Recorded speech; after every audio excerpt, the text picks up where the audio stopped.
bonna abali Banyondo Media muje baleko jonna je mutusizaako engalo onako olwaleero.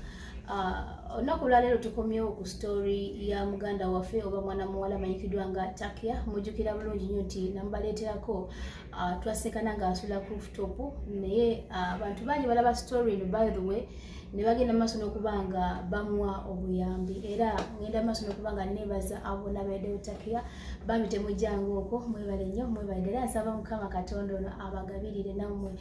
Olunaku n'olwaleero tuzze mpozi nayo ebintu ebipya era ng'abantu baweereza ebintu Takia era nga tuzze ne Nashglo mmwe mwenna abayambako ku Takia twasiima nnyo mwebale nnyo mwebalire ddala kuwuliriza mulanga gwa mwana oyo era ne muvaayo mu bungi ne mubanga mumuyambako tusiima nnyo mwebale nnyo mwebale ddala era abantu bagenda ddala ne babeera nga bamuwa obuyambi abakinoomu era nga ajja kwebaza ne IBK Cargos mwebale nnyo mwebalire ddala mpozi nabala mwenna abagana okwasanguza amanya gammwe bambi tusiima tusaba Allah nammwe abagabirire era nga n'olunaku olwaleero waliwo omukyala azze gwemulaba ono mu kamera okuba nga ayambako omwana ono naye katumuwe omukisa agende maaso abeere nga yeeyanjula tusanyusa okulaba.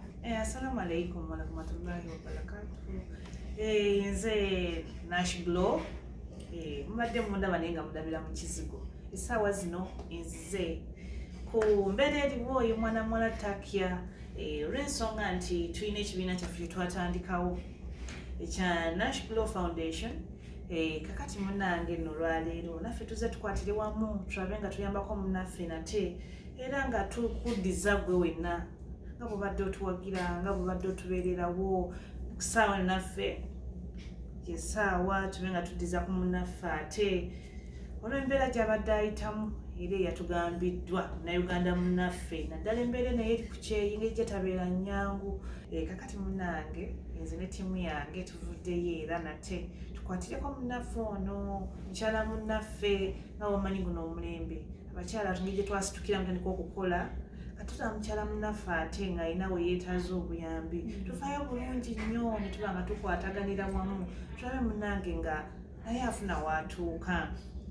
Kati munnange emboozi ya Takia eyo yankwatako nnyo kyokulaba budde buno nga nzize wano naye nga loze tiwebale nnyo byonna mukwano mwebale tulaga Takia namwe mwebale ku respondinga mwebale nnyo mwebalire ddala mulaze omwana ono omukwano. By the way kintu kirungi nnyo okuyamba. Jjukira nti ne mu Bible kigamba nti oyo yenna aliyamba omunaku aliba amuze Katonda era Katonda ajja kuba nga amusasula. Nkakasa buli yenna ayambye Takia Katonda yajja okusasula. Mwebale nnyo mwebalire ddala. Kati mpozi mabegako tuba tukumanyidde nga mu Nashglo mu bizigo sawa ntukulabako Nashglo Foundation ki kiri mabegawo ekyo munnange nno omanyi kati wano tuli ku kyeyo foundation eno nagitandika yo ndi wano ate kitali ku bizigo nti byonna bitandikira Uganda naye foundation yatandikira wano okusinziira mu mbeera oba challenges oba bye tuzze tuyitamu emabeganga embeera tenakutuuka wano weetuuse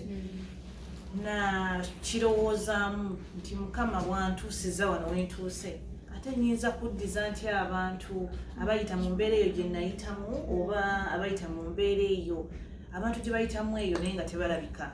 Abantu bangi nnyo bayita mu bintu bingi wano kuba wano ebiseera ebisinga omuntu nga tanafuna mulimu aba talina kyakulya tanafuna mulimu aba talina wasula renti aba renti. Kati netugattagatta ne tugamba tukoze tutya okutandikawo ekibiina kyaffe kino tutandika ekibiina kyaffe kino tuzze tukola ebintu bingi tuzze tukwatirako abantu oluusi luli yeetaaze tiketi netufuna kyetukwasaganya oba yeetaaze ekyokulya tulina abaana bangi nnyo betusuzeeyo tukola ebintu bingi mpolampola kuba gye tetujja mu kamera by this time netwagala okuba nga Takia olweda abadde wano. So olinako abaana abalabuze ng'oyamba mukwano bintu byobafuniranga emirimu kubafunira wakusula netukwasaganyiza naye abaana okusingira ddala oyamba osinga omwami bosaganya omwami ng'ali mu buzibu naye omuyamba oba fokasiyo eri ku bakyala bokka.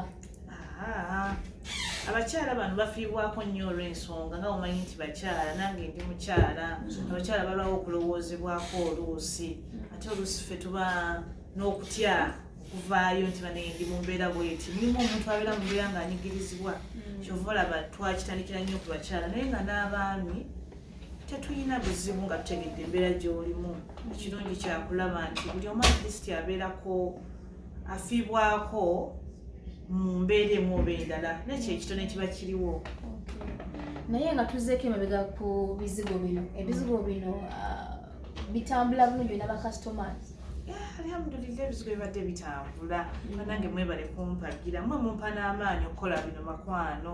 Balina okubaddiza, balina okufaayo ddala ku lunaku bwe ruti. Abantu baalinga eyo nga tebamanyi Omunnayuganda aggyewo ekizigo ky'ayinza okukozesa ate n'alabika bulungi. Oluusi gwe naakulengera, gwe naakola nagamba nange nakyo okozesa ki kati golaba bw'okyuse olaba bw'oliko obulungi ate ng'osigadde mu kkalayo. Naye nze Nashi ekizigo kyaffe kikola, ekizigo kyaffe kitambula. Bannange mwongera okugula ekizigo. Bakwano bange mwenna bali mu nnyumba ewala tebakukkiriza kufuluma, tebakukkiriza kutambula. Nze ekizigo nkikuleetera ku geeti. Obimutuusaako ota gwe kennyini gw'obyetwalira? Kati mulimu abaana bagamba bane Nashi kati nze tebanzikiriza kufuluma, bosi wange mukambwe. Ate wano nsindikira ddereeva ajja mugaana. Kati wa delivery ono n'omugamba kanjituulemu ŋŋendereko olw'ensonga omuwala client wange kyabagedde. Nze ng'omukyala ne ŋŋenda kuba nze baba tebaninaako buzibu ne mbimuwa. Manyi ntunuulidde nnyo nnyo kasitoma wange kyayagala okusinga ekirala. Nyongera okwebaza omukyala ono Nash. Weebale nnyo olw'omutima ogwo. By the way tukyagenda ddala mu maaso naye nga kanneeyongere n'okuba nga bannange mbeebaza mwenna abawuliriza omulanga gwa Takia. Bane nawulira essanyu lingi nnyo mwebale nnyo mwebale. Mpozi Nash naawe era kannyongera okwebazaako ensuso. Weebale nnyo obadde akugobera programu, weebale kugobera Nyondo Media nate era naawe notukako eyo story nekwatako n'ositukiramu n'ojja okuyamba omwana ono. Banaye ndi musanyufu nnyo ekigeze wala. Era ngenda kubanga muyita ajje wano eno. Ndowooza Takia omujjukira bulungi nnyo. Naye alhamdulillah nti essaawa eno at least waliwo enjawulo mubanga omulabye. Naye akaseera kali amazima ye yali ayungula ezziga nga lumutunulako nange mpuliranga mu butuufu nsaanawo. Naye Mukama Katonda ono mulungi yatekerawo abantu abalina emitima emirungi ne banga basobola okudduukirira abantu abali mu mbeera bweti. Bannaye mwebale nnyo mwebale ddala. Nze sijja kukoma kubeebaza kubanga ekintu kye mugenda mu maaso n'okubanga mukola kyamaanyi nnyo. Awo mulabi wa Nyondo Media bali kubanga okyekumiddeko Takia uno tuli naye bulambalamba. Takia je baleko maama kati weewulira otya? Alhamdulillah. Sinziranga bwe nali lule embeera ogiraba yakyukamu. Ozi Taki abantu bambi bakudduukirira bakuyambye. Tola akakisa kano obalamuseeko nate era obeebaze. Salaamu alaikum warahmatullahi wabarakatuh. Yenna alaba Nyondo Media kulamusisa nnyo ate era nembaana neebaza nesekwebaza abo bonna abavudde bambi obubaka mbulaba era mbusiima. Abamu bayirumanya abandetedde ebikalu nabo bonna abanteeka mu ssaala zaabwe nga bamaze okulaba vidiyo yange. Saba Allah namwe abamalire abawa ekisinga ku nsi kuno ne kwakira. Nsiima kuba nga bwe nalindi embeera gye najjiramu oba gye mwasooka okundabiramu. Suubira nabo omulabe olaba ng'ekyuse. Alhamdulillah. Siimye buli omu ambeereddewo. Kuba mu kusooka bazadde bange oba bulukanda lwange baali beeraliikireko. Naye kati essaawa eno balina essanyu era babeebaza era nnyongera okwebaza omukyala azza olwaleero Nash. Kwebaza nsaba Allah yabaako nsasulira munnange. Weebale nnyo omutima omulungi, weebale nnyo omutima ogw'omuyambi. Saba Allah akugaziyize ebyenfuna. Omulabi wa Nyondo Media wabale kubanga okyekumiddeko era nammwe abagenda mu maaso nebeera nga mukomentinga nga musubscribinga nga mulikinga era nga musharinga bambi mbeebaza nnyo nga musharinga video y'omwana ono yaviiriddeko okubanga erabikibwa abantu ab'enjawulo ne bagenda mu maaso ne babeera nga bakola ki nga bamuwa ku buyambi. Nash era tukyakwebaliza ddala Shenu yakwebaza bayirewe kubanga amundukiridde omwana ono. Naye kati olina pulaani ki endala yonna ku Nash Foundation? Kakati munange pulaani ebeerawo buli lunaku, tuzze tukola ebintu bingi, tuzze tukwasaganya tusobodde koyo yenna aba tudduukiridde mu kaseera ako oba waba obwetaavu oba obusobozi. Omukyala w'omulembe guno talumizibwa, tabeera bubi, takaluubirizibwa. Munange Takia nno webale kufaayo, webale kufaayo okulabika bulungi. Nze Takia anyiridde bannange. Ate nga nekirayitagayo kekizigo. Mwana muteekemu ekizigo alabikire ddala bulungi. Ekizigo nkireese. Takia ngina kuwayo ekizigo. Toyanyiza nnyumira. Mpozi Nash, omwana ozo omulaba kituufu nga bweyogedde yakyuse mu ndabika okusinziira twamusinkana omulundi guli. Ekizigo kigenze kimunyirizaamuko, tekimwerusizza kituufu. Wabula omulaba nti wakiri skin ye n'omulabi waffe omuyi osobola okujulira omwana nno genda olabe kilipu eyasookera ddala n'essaawa y'olwaleero. Nash yampa olunaku olwennyini wadde saakyanjula naye Nash yakimpa nange asooka omwana oyo nga nange bwe neeteekateeka ndabe bwe nsobola okuba nga nyimirira nzije munyambeko mu ngeri emu oba endala, naye ng'ekizigo kyo kigenda kitambula bwe yaŋŋambye. So wano badde nga osobola kala ye nga njagala anyirira bulungi nga bwe mulaba era agenda akyuka Taka era nkwongeddeyo packaging ndala omulabi waffe omulungi. Ssaawa eno mpozi tugenda kubanga Nash Glow Foundation akwasa omwana ebintu byamuleetedde oba ettuulye. Nash toyanziza nnyo nnyabo, webalire ddala onawe ojje Mukama akuddizeewo. Si nnyo kuba bishajja naye nga tufunyeyo kakeesi kano kapakeji ka Idi kano okusingira ddala nga bwe waŋŋamba nti omwana talina na ssimu gyakwata, balwawo kumufuna, talina kimubuzaabuza ate nga ku ddungu kuno twetaaga nnyo wagirika intaneti. Nsobola omufunirayo akasimu kano neeno yonna pakeji yo kino kizigo kyo nkikwongedde. Kakati Takia nkwongedde ne ku kizigo kyo kiri kino. Ne bino byonna sharia ya Idi yino akakaaya bintu bingi nnyo pakeji nga bw'ogiraba. Akakaaya kaffe. Yes, sharia ya Idi. Obenga nawe Idi ekufunawo okwasaganyiza pakeji nyingi nnyo ddala wano. Kale mukwana Nash tukweyanziza nnyo, webale nnyo webalire ddala, tojjanga okwo. Mukama Katonda akuddizeewo wonna wootodde.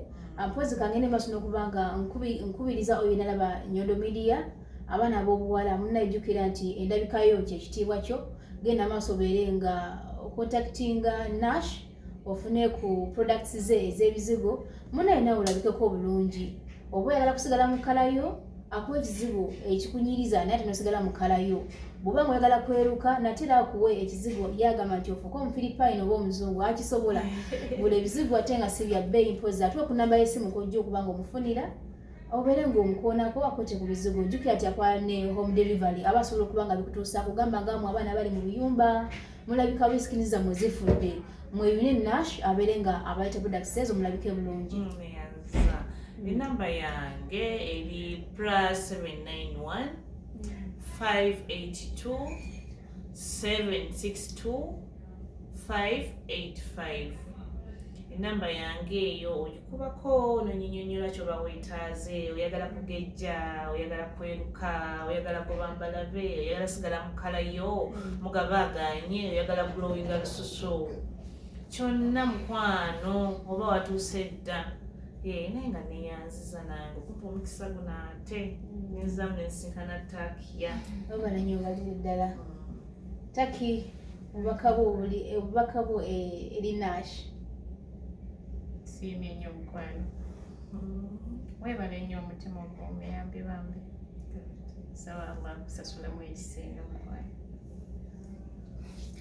Nga tuvudde ku Nash era waliwo n'ebirala bye batuwadde okuba nga tuleetera omwana ono era binandyagadde okuba nga mbanjulira abantu bageze ddala amaaso n'okuba nga bayamba omwana tuli basanyufu. Omulabi waffe owa Nyondo Media obale kubanga okyekumiddeko mpozi Nash naawe twongera ddala era okwebaza buli kadde bayaga embeera nkwebaza kubanga ogwo omutima gubeera gwansuso si buli muntu nti alina omutima ogukola ki oguyamba oba ogunduukirira webale nnyo nekyo kibiina kiwataddewo okubanga oyamba ku bantu abo batalina mwasirizi kirungi nnyo nnyo nnyo nnyo omuntu ayinza okutakusasula naye Katonda ajja kukola ki ajja kusasula mpozi era n'abalabi ba Nyondo Media kanyongere okubanga mbajjukiza ku mukyalo ono mugende maaso mbeere nga mumukubira esimu yaje kwata ye nga ye talina muntu gwagamba nti oba kayungirizi mbu yagenda okukwata essimu obanga okubye enamba egyakuwadde direct yagenda okukwata omunyonyola ebyoyagala era bere nga kubikutuusaako nga wakola ki nga womunyonyodde era nammwe abaana bali mu biyumba oba oyagalayo kenyini abakweta products oli olya Jumani olya Budabi olya Lane tokkirizibwa kufuluma kamawo takkiriza kusaba bintu enzijjawo oli nze zennyini nga saana bwe nkusindikidde nno nze zennyini nembikweweera kubira ku simu yange nze ngikwata nze ngibeerako obudde bwonna bwe bwoba ofunye +971-582-762-585 nga watuuse dda olina binnamakula embalabe mukwano gwe wenna oyagala kweruka oyagala kumira mpeke ze ziba zikwerusa oyagala kizigo byonna mukwano mba nabyo naye nga wenna naye webala okumpagira webale gwampa n'amaanyi okubanga nsobola okutuusaawo bino ate. Facebook okosa mannya ki? Nash Blow. Twitter? Twitter sigiriko bulungi naye TikTok. Enamba yange buli wamu gyenkusa nina enamba emu gwali Uganda n'ali wano naye nga neyanziza mukwano. Kale naawe bali nnyo balire ddala omulabi waffe katummulemu kompozi tunadda olungi.